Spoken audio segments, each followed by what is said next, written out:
Hello everybody, this is Fernando for the latest aliens and UFOs video.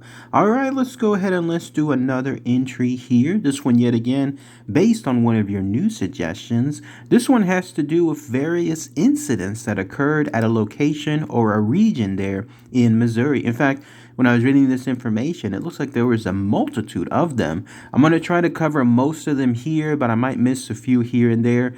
Maybe even save it for another video afterwards. But it goes to show that it was almost like this set of UFO sightings just came all of a sudden, and then they just went away. It was almost like it was a blitzkrieg of sorts when it came to this wave of UFO incidents. In fact, you're looking at a representation of it now.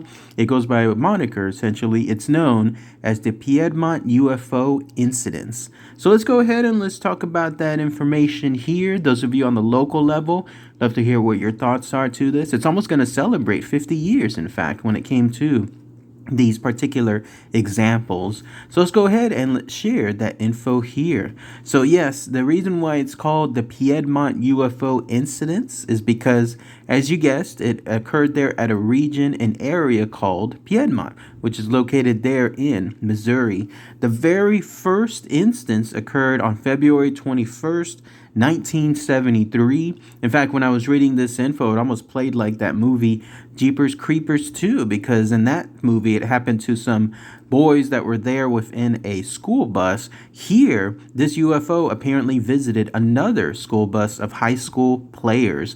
So here's essentially what happened. On that night/evening, there was the Piedmont High School basketball team that was there traveling from point A to point B. Apparently, they had just been defeated by another rival team, and so essentially it was a bad mood within the bus itself. But there they were traveling throughout some Highway 60, which at the time was pretty much empty, considering the timeline, and then also because of the location. Everything surrounding them was just essentially just heavy forest that was twisting here and there when it came to the woods. But out of the blue, all of a sudden, one of them noticed that there was this soft glow that was coming from the side, or an area of the side of the bus. This stood out because usually that was just basically dark surroundings, almost pitch black surroundings, again, considering the locale. And so they were about 20 miles outside of their destination. They saw that light.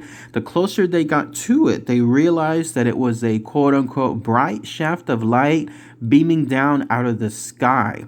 Clearly, it wasn't anything that they knew of that would make sense, like in terms of a helicopter, an airplane, or any other type of military, other type of U.S. aircraft. And so they started to get a little bit closer to it. Obviously, they were all seeing it, and they noticed that it started to descend. In fact, it started to get lower and lower to the ground, closer to their location. And so they next passed another area called Bushy Creek area.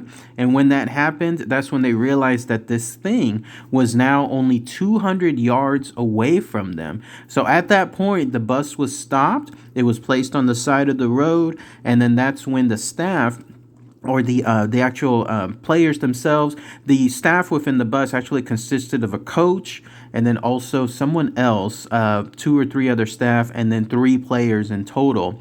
They decided to all get out and then take a look at what they could find of this UFO. But there it was. The problem, though, was, remember I was mentioning earlier that it was just pitch black surroundings.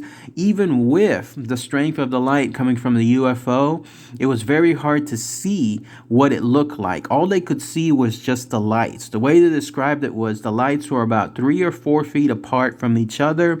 They all seemed to be in a perfect line, meaning that the UFO itself was either a cigar or disc-shaped line, and it had that kind of elongated look.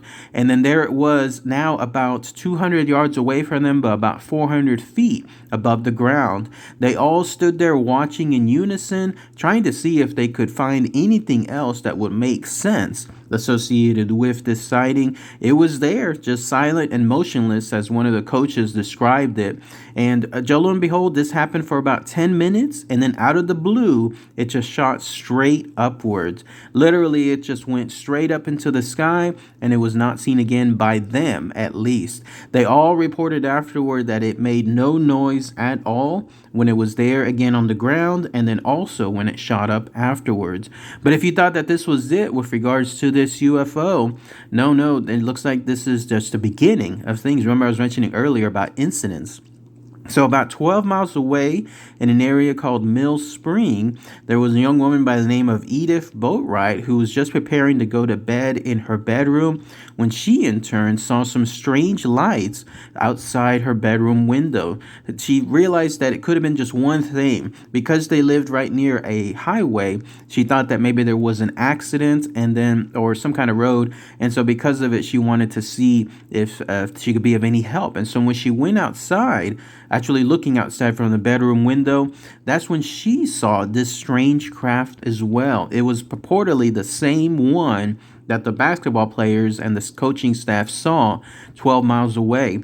And so she saw it outside. It was moving silently, except in her case, she said that she did hear some kind of whooshing sound. And then even more incredible was this. These were her exact words.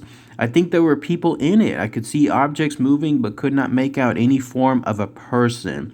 And so she watched it as long as she could, went out of the blue again, just like in the basketball team example. It just shot out from her sight, never to be seen by her. But this continued even further. The next evening, February 22nd, there were another sighting associated with that region. Apparently there on the same Bushy Creek area, there was a couple of Roy and Beth Birch. They in turn were driving along that location when they saw something that they purported to be as green, white, amber, and red. It had these lights essentially that were going on and off, and it had those distinctive colors. They even attempted to catch up to that object. You see that thing, right? When it comes to the Piedmont area, it seems like a lot of people there who would normally would be going the opposite way. It seems like they want to go straight towards it. But yeah, in this case, they tried to catch up to it, and then they went almost 70 miles an hour to see if they could catch it, but lo and behold, they never did. This thing clearly was just going much faster than what they were, and then that's the closest thing that they saw. Then a couple of days later, February 26th, there was a guy by the name of Pat Tony and then another one named Will Freeman. They reported what they described as a quote-unquote luminous object there by some mountains called Tip Top Mountains. Some of you in the local area, let me know too. Bushy Creek area, Tip Top Mountains, does any of this make sense? Is it something where it's tied to a lot of UFO activities? Please post those comments below too. This one, though, they could describe it as being solid-like, a red light, and then also had these prongs that were tied to it. Then cut to a couple days after that, March 1st, they are in another highway called Highway 49. This was late into the night, past 9 p.m. There was a guy named Earl Turnbow. He was driving along those lines when he, in turn, passed over a hill, and an object that he described lit up like a circus suddenly was hovering above his vehicle, only for a couple of seconds at most, if even one, but it was gone at that point. And then another witness also described the very similar thing on March 14th around that same area. Crazy stuff, all of these things just happening at once. The other person that saw it actually saw it through a thunderstorm. Pretty eerie too, because it took the flash of a lightning for them to see what they described as a dome shape with sort of an antenna on top, and that's how they described their experience with that UFO.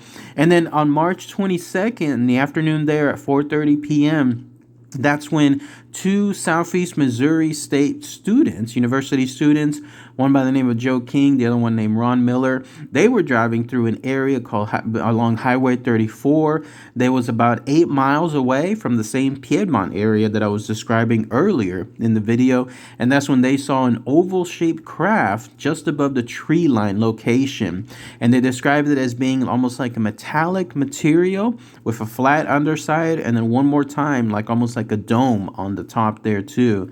So as you can see, many more sightings were occurring. Same day too, there was a KPWB radio newsman by the name of Dennis Kenny who also saw something. He described it as being bright orange light glowing from white to orange, and his own colleague was able to take a couple of pictures of it too.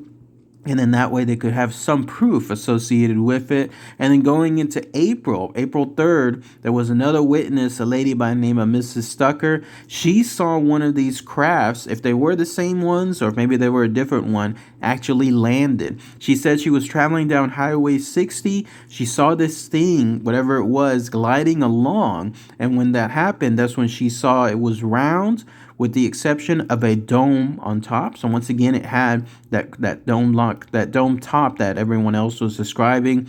And on the bottom of it, he had these tripod-like landing legs. She saw it very briefly where it disappeared, but then it came back. It was hovering above some treetop level. She again made it sound like it was either metal-like or aluminum. No sound as well, just like the other ones have mentioned too. And then that's when it decided to land. It landed somewhere in that area, but she couldn't see it afterward because of the location. But she later took the investigators to that exact spot, and then that's when they would find broken trees that formed a 30-foot circle, and it was twisted counterclockwise. So interesting stuff right here. You have some physical evidence, a close encounter of the second kind when it comes to something left behind of the UFO landing. So those are just but a few of the Piedmont UFO incidents that occurred there in that area in 1973. I still have a few more to talk about, but I might leave them again for another video too. But what do you guys think? Anyone there from that location? Anyone familiar with it? Maybe a family member who around that time was there? Let me know, please. Post those in the comments, and again, love to hear if that area is prone to having a lot of UFO sightings. That'd be pretty interesting to hear too. All right, everybody. Thanks again as always. Take care. Bye.